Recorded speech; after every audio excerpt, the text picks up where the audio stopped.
차지하는가, 앞으로의 누가 최고의 부를 가져가는가에 대해서 특히 에너지 전문가인 토니세바 스탠포드 대학교 교수님을 모셨습니다. All energy, or most energy, will be solar. Most energy will be stored, and all vehicles will be electric, self-driving, and car shared.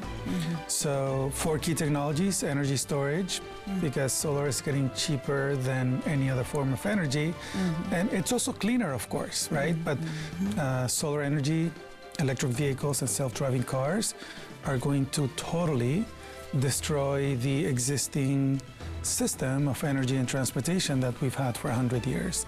If car companies don't go all electric by 2020, they're out. They're disrupted. Yeah, for these temples, there are so many temples in Korea. Yeah. This is a Buddhist country. Yes. And if they start changing their rooftops or not the temples, but they can have some other areas where they have the greenhouses with the rooftops. Yes. And also large land Yes. with the rooftops. Then they can cover their expensive electricity. They are saying that they're paying something like 100 million, wons of electricity, every year for temples, because so many people are visiting. Yes. They have to have lanterns all night and all that, so that things will be changed. Any advice for them what to do? Get started. Do it right now. Yeah, don't wait. Don't believe the propaganda from the established monopoly energy companies that say that solar is more expensive or anything like that. In fact, solar is already cheaper. There was recently a press release from Dubai that they're buying solar at 2.9 cents per kilowatt hour. And let me give you an idea of what that means. That is the equivalent of oil at $5 a barrel. Oil $5 a barrel. At the moment, it went up to $100 dollars a barrel. Now it's $50. It's $50, and people think it's cheap, but solar is at $5. Right? Solar is $5 a barrel. Yes, and it's still going down. Solar is, right? And it's the equivalent of natural gas at about 2.5. And basically that's the cheapest gas you can ever buy, even in the US. So solar is still getting cheaper. So my advice, which you asked me, is just get started right now and price it, because in fact the propaganda from the monopolies and the energy companies is that it's expensive, but just go and get it and do it. There are many propagandas here in Korea, and if you have a solar panels, you get sick. And you get bad fortune, or all kinds of crazy stories. That is crazy. That's desperate, actually. More than crazy, that's desperate. So people are in the farmlands. They're the farmers, and they're not well educated. They're worried, and I know. Now they're even saying that nuclear is clean, right? I mean, look at Fukushima Daiichi, all the damage that it has caused, not just economically, but also to the environment, and they're still dumping tons and tons of polluted radioactive water in the Pacific Ocean, and it's eventually going to cost trillions and trillions of dollars, and also damage, all the Pacific Ocean and the environment and so on. But there's still, the propaganda that nuclear is clean, right? Here in Korea, this is basically Buddhist country, and Buddhist temples are losing quite a people and supporters. And, like in other religions also, people do not go to churches anymore, something like that. So that these Buddhist temples should have some sort of a profit-making businesses. So it should be a very good business model for these temples to survive or to maintain themselves. Yes. Yeah, it's possible to, a lot of European countries, what they do is they use solar energy and they sell it to the grid, to the utility, and they make money. So essentially, it's not just a way to save money, to consume your own power without paying money, but also it's a way to generate money and sell it to the utility.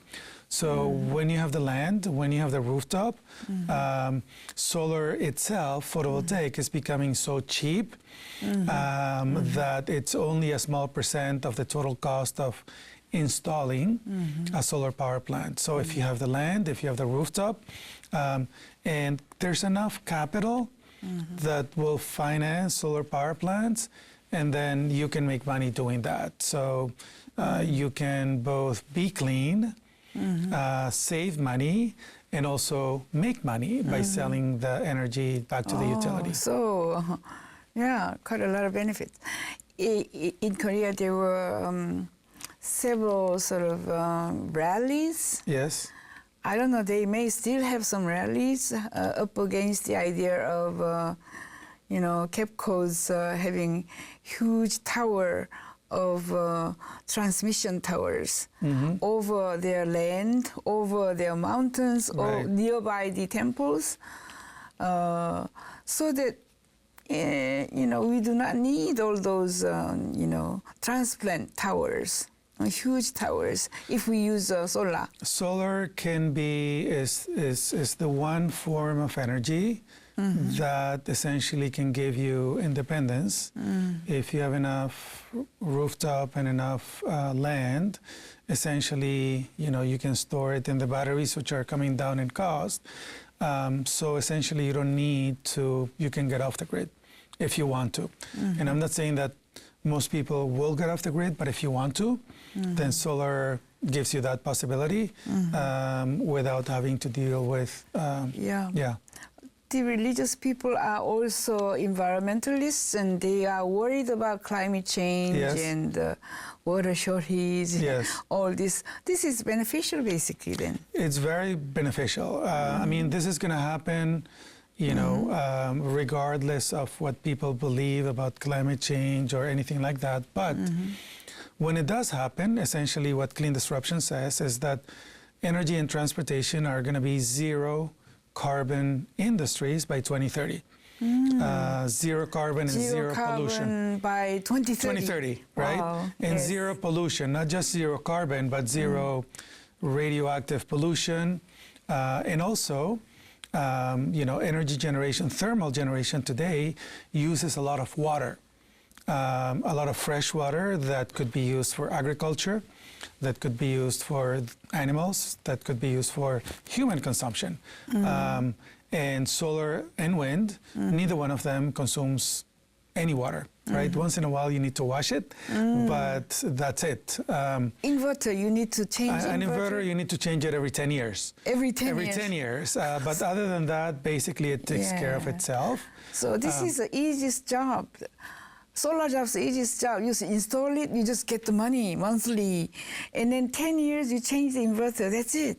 That's it. Yeah. That's it. It's a no-brainer, right? Yes. It's a no-brainer. And it's getting so cheap that, it's a no-brainer. So it is beneficial. It is also, it is very good solution for climate change and all this. Why don't we do it right now? Well, it's happening. I mean, solar actually has been since 1990 or so, has been doubling the installed base every 2 years. So despite all the opposition from the monopolies and the energy companies and so on, solar has been doubling every 2 years since about 1990. And today is about 1.5% of world energy, which doesn't sound like much, but if you keep doubling every 2 years, then you ask yourself how many more doublings until it's 100%. So 1.5% goes to 3%, 6%, 12%, 24%, 48%, 96%. So we need 6 more doublings in order for solar to be 96% of world energy supplies. That means 12 years. Yeah, 12 years. 12 years, right? That's 2028. That's 96% of world energy. And assuming we're going to consume more energy then, you double one more. And by 2030, solar is going to be almost 200% of world energy generation. So we're going to have more energy than we even know what to do with. Wow. Yeah. So what other countries are doing, like, Saudi Arabia and some other countries who are selling the oil, like Russia? What would happen without oil? Yeah. So 2 years ago, before or even right after the clean disruption came out, they would have said, well, it's crazy, right? I mean, oil was at 110, and they were very happy with things the way they were. But now they're paying attention. So Saudi Arabia just came out with something called Saudi Vision 2030. I wonder where they got that number, right? For me, 2030, 2020, yeah, 2050. Exactly. So clean disruption by 2030. So they know, now they understand that it's going to be disrupted, oil is going to be disrupted by 2030. 60% of petroleum worldwide goes into transportation. Since transportation is going to be all electric by 2030, EV by 2030. EV by 2030, that means that 60% of the petroleum market will be gone. Gone. Not because there's no supply, but because there's no demand. So countries like Saudi Arabia get that. So what they're doing is they have announced that they're changing the whole economy.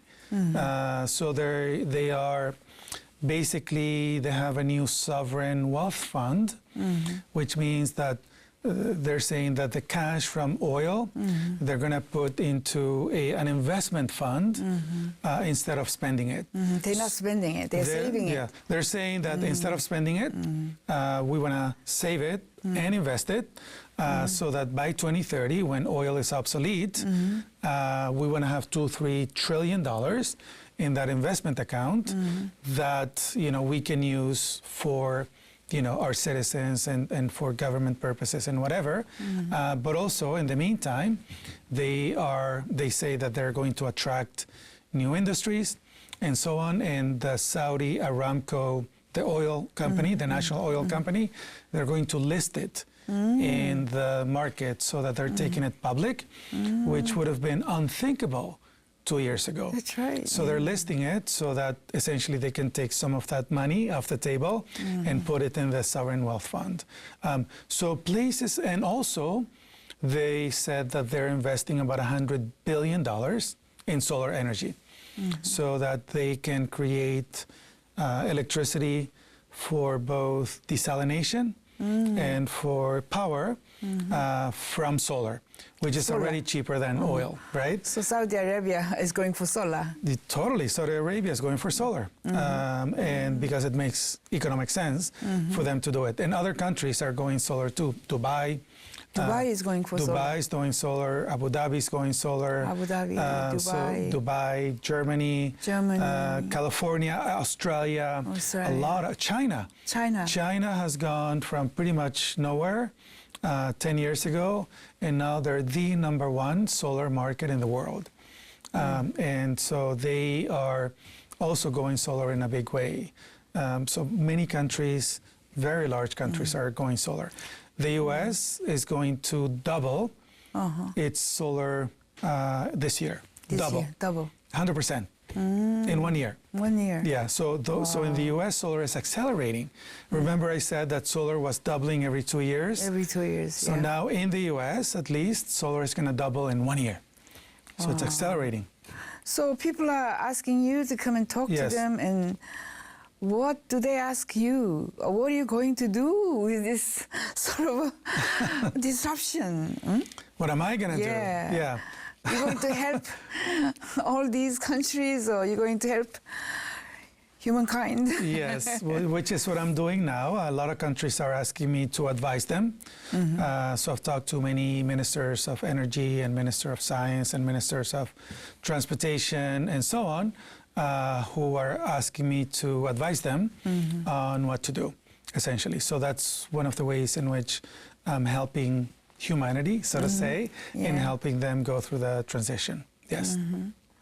Are you trying to do some sort of business with this accelerating change? Yeah, so hopefully... Of solar industry, Yeah, so hopefully at some point in the near future, I'll also help out, not just by giving advice, but also by doing solar installations and maybe raising a fund to invest in some of these technologies. So hopefully I'll do that very soon.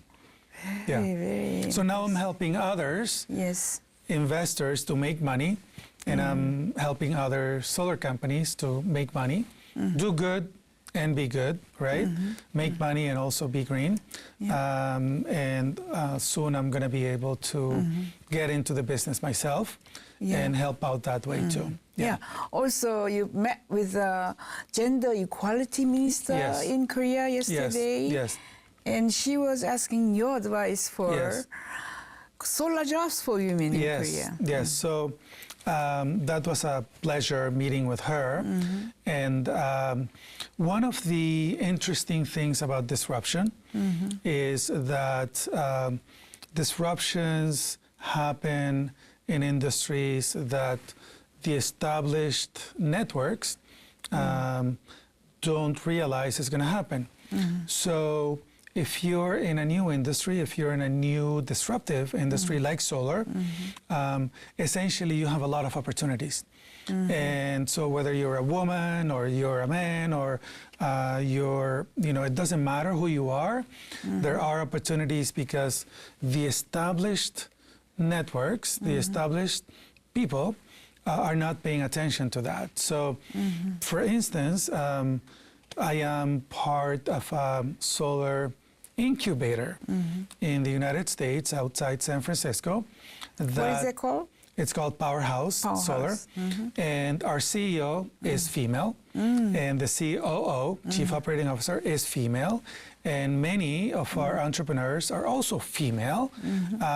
So, basically by getting early into disruptive technologies like solar, then that provides a lot of opportunities for gender equality because you don't get the pushback from the existing power networks. Amazing. Yeah, and hopefully we'll make it happen here in Korea too, right? Yes, Yeah, yes. we hope there so. are ministers interested. Yes. There are many politicians interested. Of course, Samsung SDI is meeting you several times now, and they're all interested. LG Chemical, all these are asking you for advice.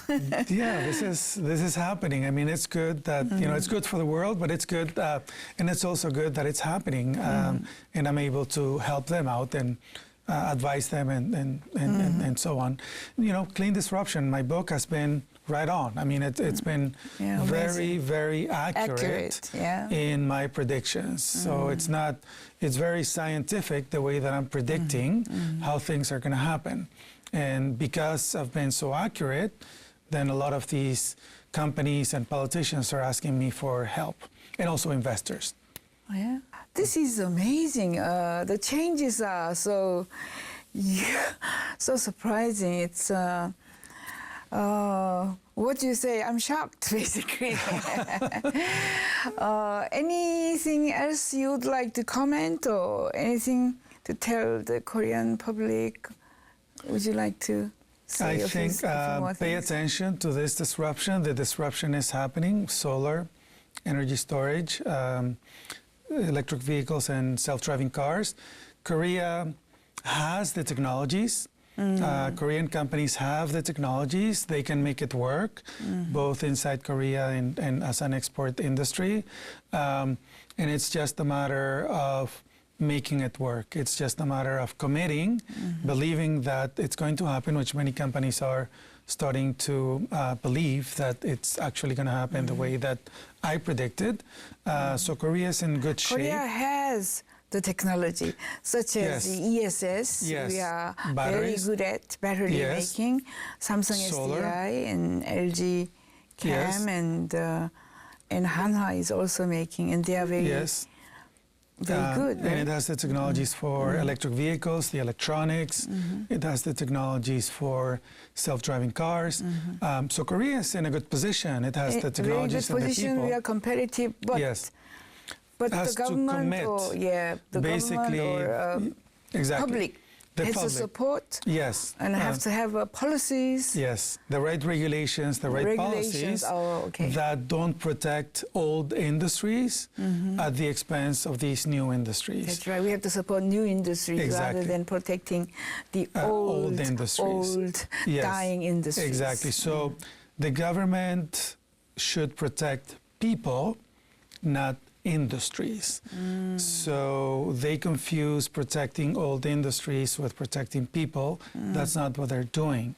What they're doing is essentially, protecting the people who own those old industries at the expense of the workers. What the government should do is protect the people, help them, retrain them, re-educate them, so that they can work in the new industries. And for instance, in the United States, solar already employs 3 times the number of workers as the coal mining industry. So protecting coal would do no good because we're generating a lot more jobs in solar energy. So create a lot more jobs, 3 times more jobs in solar industry Already. than mining industry. Yes, already. And solar is, like I said, only 1.5% of the market. Imagine when it's 10% and 50 and 100%. So that would create millions of jobs, not just a few jobs. So if Korea, as a society, as a government, wants to make it happen, it can. It's in a good position to do that. And that would be That's encouraging. Yes. That's not too bad. And that would be my advice to Koreans, that that you have the technology, you have the people, you have the skills. You just need to commit to making this happen and not protect old industries. Yeah. Right. Thank you very much. My pleasure. Enlightening. Okay. Thank you very much. My pleasure. Thank you. My Thank you pleasure. Thanks for having me. Thanks for having comments me. that you made. Yeah.